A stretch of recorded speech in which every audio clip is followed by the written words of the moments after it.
Hello student, welcome back my YouTube channel. आप सभी का हमारे यूट्यूब चैनल गौरव फुटिया और चेस में एक बार फिर से स्वागत है। तो स्टूडेंट, आप सभी का एक सबसे बड़ा सवाल है कि sir RUHS university, Rajasthan university of health science के द्वारा बीएससी नर्सिंग का जो एंट्रेंस एग्जाम कंडक्ट करवाया जाता है, उसके बारे में पेपर एनालिसिस पे एक फुल वीडियो चाहते थे आप लोग, तो वो वीडियो ये होने वाली है यहाँ पे। इस वीडियो को अपना प्यार अधिक से देना है और इस वीडियो को एक एक पॉइंट, एक एक बात को ध्यान से सुननी है आपको, क्योंकि इस वीडियो के अंदर जो मैं बताने वाला हूँ वो चीज़ें आपके सिलेक्शन में कहीं ना कहीं बहुत ज़्यादा रोल अदा करने वाली हैं। क्योंकि किसी भी एंट्रेंस एग्जाम को देने से पहले एक बार उसके पेपर का पूरा एनालिसिस कर लिया जाए कि क्या चीज़ें होती हैं, क्वेश्चन कैसे आता है, पढ़ाई कैसे करनी होती है, कितने नंबर का आता है, नेगेटिव मार्किंग होती है या नहीं होती है। ये सभी सवाल एक उस स्टूडेंट के दिमाग में आना बेहद ज़रूरी है जो सच में तैयारी कर रहा है किसी गवर्नमेंट नर्सिंग कॉलेज में एडमिशन लेने के लिए। क्योंकि अगर आपके मन में ये सवाल नहीं आ रहे तो आप अपनी पढ़ाई को लेकर सीरियस बिल्कुल भी नहीं हो। चलिए आज हम इसी पे बात करेंगे आप सभी के लिए। RUHS BSc nursing entrance exam 2023-24 paper analysis के कुछ पॉइंट्स हैं जो मैं यहाँ पे क्लियर करूँगा। सबसे पहले पेपर क्वेश्चन, आपके पेपर में क्वेश्चन कितने आते हैं, मीडियम क्या रहता है पेपर का, पेपर मोड कैसे होता है, सीबीटी या ऑफलाइन, टाइमिंग और मार्किंग किस तरीके से होती है, और हाउ टू स्टडी, और पढ़ाई एग्जाम की कैसे करनी है आपकी। तो स्टूडेंट, सबसे पहले मैं आपको बता दूं आपके पेपर में 100 क्वेश्चन आएंगे। 100 क्वेश्चन में अगर हम बात करें तो आपके 35 बायोलॉजी से, वहीं अगर हम बात करें आपके 32 आपकी केमिस्ट्री से, 33, और आपके 32 आएंगे आपके फिजिक्स से, है ना। ये आपका रहने वाला है पेपर में जो क्वेश्चंस की संख्या कितनी रहेगी, 100। अब 100 क्वेश्चन आपके 35 बायोलॉजी के, 33 केमिस्ट्री के, 32 फिजिक्स के। मैं लगातार आपसे कहता आ रहा हूँ, एक चीज़ आपने फोकस की हो तो RUHS BSc nursing entrance exam other state के नर्सिंग एंट्रेंस एग्जाम से बिल्कुल डिफरेंट है। उनके अंदर आपकी जनरल एप्टीट्यूड या इंग्लिश के क्वेश्चंस आते हैं, इसमें नहीं आते। इसमें सिर्फ आपकी 12th की जो एनसीईआरटी है, 12th एनसीईआरटी एक बार ध्यान से सुन लेना। किसी को नहीं पता सिलेबस क्या है तो वो डिस्क्रिप्शन में दी हुई वीडियो को देख सकता है, जहाँ से उसको एटलीस्ट सिलेबस पता चल जाए कि क्या पढ़ना है क्या नहीं पढ़ना। ठीक है, तो ये आपका 35 बायोलॉजी के, 32 केमिस्ट्री और 33 केमिस्ट्री, 32 फिजिक्स, इनके नंबर आपस में चेंज होते रहते हैं, कभी ये 32 कभी ये 33। तो ये तो रहता है आपके पेपर में क्वेश्चन।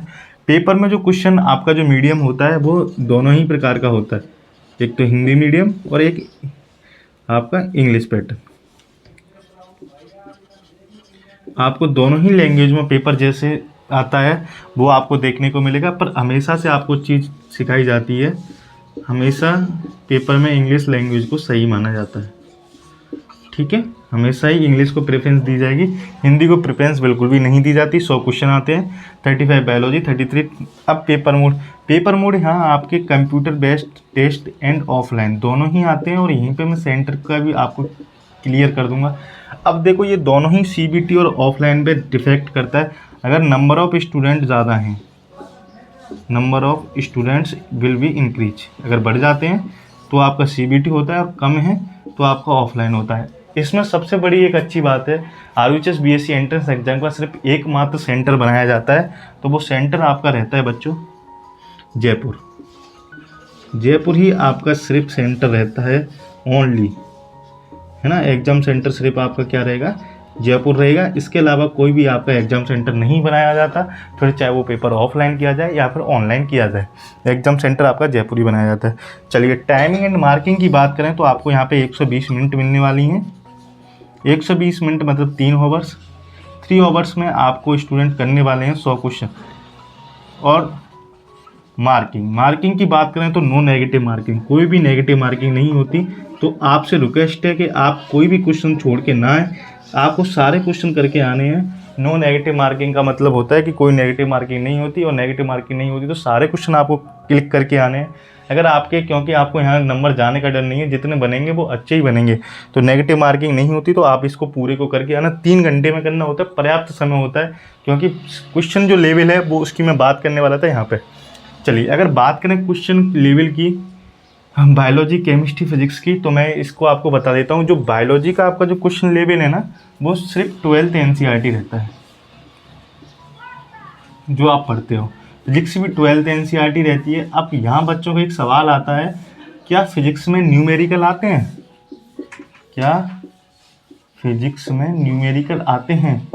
देखो, ये न्यूमेरिकल वाली बात अगर बात करें अगर आप पैरामेडिकल, बीपीटी और फार्मेसी का पेपर देखेंगे तो उसमें आपको भर भर के न्यूमेरिकल मिलेंगे। वहीं अगर आप आरयूएचएस का पेपर देखोगे तो उसमें 2 या 3, मुश्किल से 1 या 2 न्यूमेरिकल देखने को मिलते हैं। मोस्टली जो फिजिक्स के कॉन्सेप्ट और थ्योरी बेस्ड क्वेश्चन होते हैं वो क्वेश्चन ज़्यादा देखने को मिलते हैं।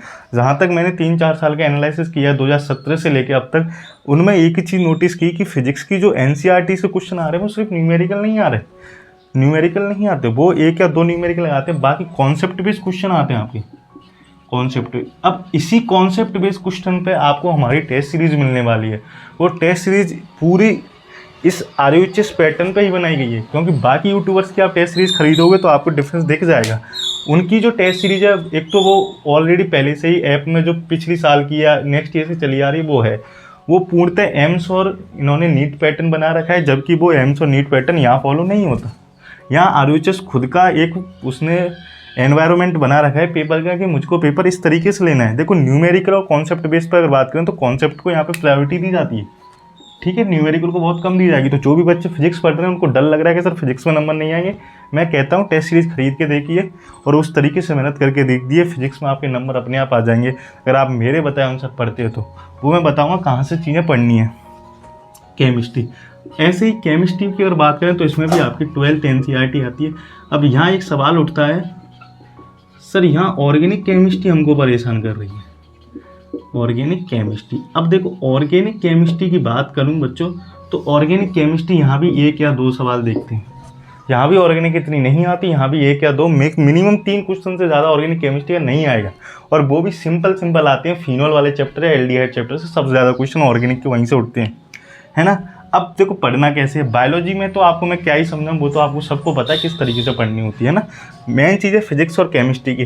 फिजिक्स के लिए आपको एनसीईआरटी की चैप्टर पढ़ लो, आप चैप्टर की रीडिंग मान लो, आप किसकी, एनसीईआरटी के चैप्टर्स की रीडिंग मान लो, क्योंकि चैप्टर्स की रीडिंग मानने के बाद आपके शॉर्ट नोट्स टाइप तैयार हो जाएंगे और चैप्टर्स की रीडिंग में ही आपके कॉन्सेप्ट और न्यूमेरिकल टाइप क्वेश्चन कवर हो जाते हैं। सेम केमिस्ट्री में भी आपको सिर्फ कॉन्सेप्ट पढ़ने हैं, आपको थ्योरी पढ़नी है, आप उसको याद करने की कोशिश मत करना, क्योंकि आपको 11th-12th में जो आप पढ़िए अगर आप 1-2 बार रीडिंग मान लोगे ना सारे चैप्टर्स की, आपका एग्जाम मुश्किल से 1 या 1.5 मंथ बाद ही हो जाएगा। तो अगर आप चैप्टर्स की थ्योरी को अच्छे से पढ़ लेते हो स्टूडेंट तो आपके लिए बेस्ट रहने वाला है, और इस तरह से आप स्ट्रेटेजी लगा के पढ़ सकते हो। मैंने बता दिया बायोलॉजी के लिए आप 12th एनसीईआरटी पढ़ना ओल्ड वाली, ठीक है, ओल्ड एंड न्यू में से आप ओल्ड पढ़ लेना, दोनों ही पढ़ लेना, अच्छी बात है। अगर आप ओल्ड पढ़ लिए तो ये तो ऑब्वियसली आपके पास कवर हो ही जाएगी। फिजिक्स केमिस्ट्री का भी मैंने बता दिया, इस तरीके से आपका पूरा रहने वाला है पेपर का ब्यौरा। फिर भी कोई डाउट रहता है तो मुझको कमेंट बॉक्स में ज़रूर पूछ लेना, आपके लिए हमेशा खुला रहा है। चैनल पे आप पहली बार है मुझे पता है, तो इस चैनल को सब्सक्राइब कर लेना, टेस्ट सीरीज परचेस करना जिससे सिलेक्शन होने की जिम्मेदारी आ सके, और साथ ही जो बताया है उस तरीके से फॉलो करना, और आपके साथ मैं हमेशा जुड़ा रहूँगा। वीडियो देखने के लिए आपका बहुत आभार। Thanks for watching this video, please do like and subscribe this channel.